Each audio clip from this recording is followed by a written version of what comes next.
زندگی میں اعمال پہ کتنا بڑا افیکٹ ہے برو. مطلب یہ جو کلمہ ہے ہمارے ہاں، یہ کلمہ کیا ہے برو؟ ہمارے ہاں یہ کلمہ بڑا غلط سے مراد یہ نہیں ہے کہ وہ بالکل نیگیٹو، لیکن ایک غلط اس کے طور پہ استعمال ہوتا ہے کہ جب بھی آپ کچھ برا دیکھتے ہیں آپ کہتے ہیں لا حول ولا قوت الا باللہ. نیگیٹو کنوٹیشن ہے، حالانکہ ایسا نہیں، حالانکہ اٹس اے ذکر کنز من کنوز اللہ. ٹھیک ہے، کنوز الجنہ، جنت کے خزانوں میں سے ایک وہ خزانہ ہے جس کا مطلب ہی یہ ہے کہ آپ اچھائی دیکھتے ہو، آپ یہ اناؤنس کرتے ہو ان فرنٹ آف اللہ سبحانہ تعالیٰ کہ اللہ تیری توفیق کے بغیر میں یہ اچھا کام نہیں کر سکتا. اچھا لوگوں کو نا، اور جب دوسری چیز بھی کہ جب آپ کوئی برائی دیکھتے ہو تب بھی آپ یہ کہتے ہو لا حول ولا قوت کہ اللہ تیری توفیق کے بغیر میں اس گناہ سے نہیں بچ سکتا. یعنی لوگوں کو اس کا ترجمہ ہی نہیں آتا ان فرسٹ پلیس. یعنی لا حول کہ مجھے کوئی چیز ڈائیورٹ کر ہی نہیں سکتی اس گناہ سے، میں یہ گناہ کر بیٹھوں گا الا باللہ. اور یعنی ولا قوت کہ میرے اندر یہ انرجیز ہے ہی نہیں کہ میں نیکی کر سکوں.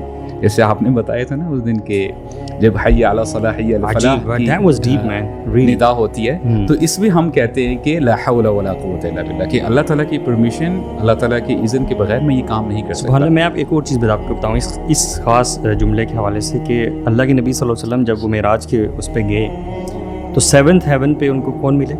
ابراہیم علیہ السلام. اینڈ وہ حدیث میں آتا ہے کہ ابراہیم علیہ السلام بیت المعمور پہ ٹیک لگا کے بیٹھے ہوئے تھے. So you need to imagine this, the best of creations, ٹھیک ہے, are meeting. We're not talking about politicians, we're not talking about some hi-fi celebrities of this dunya. We're talking about Anbiya, and that too some of the best. Khalil. Two of the best. دو خلیل ہیں نا. Two of the best and at best of places. 7th heaven, اور بیت المعمور پہ مل رہے ہیں. اور ان کے درمیان جو کنورسیشن اب ہو رہی ہے ٹاپ 2 لوگوں کے درمیان انسانی ever lived on the face of this earth, ان لوگوں کے درمیان جو کنورسیشن ہو رہی ہے وہ کنورسیشن کتنی ویلیوبل ہوگی. So what they might be discussing politics, you would say education اور اکانومی اور واٹ.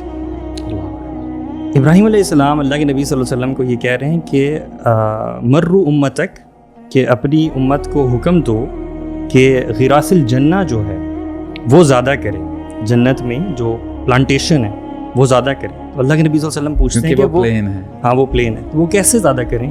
اچھا ڈونٹ فارگیٹ یہ کہاں پہ بات ہو رہی ہے اور کون بات کر رہے ہیں، ٹھیک ہے، تو کیسے زیادہ کریں. تو ابراہیم علیہ السلام نے بتایا لا حول ولا قوت الا باللہ، اس کلمہ سے. So can you imagine the importance of this کلمہ، واٹ اٹ مینز، اور یہ ہماری لائف میں کتنے پازیٹیو افیکٹس لے کے آ سکتی ہے.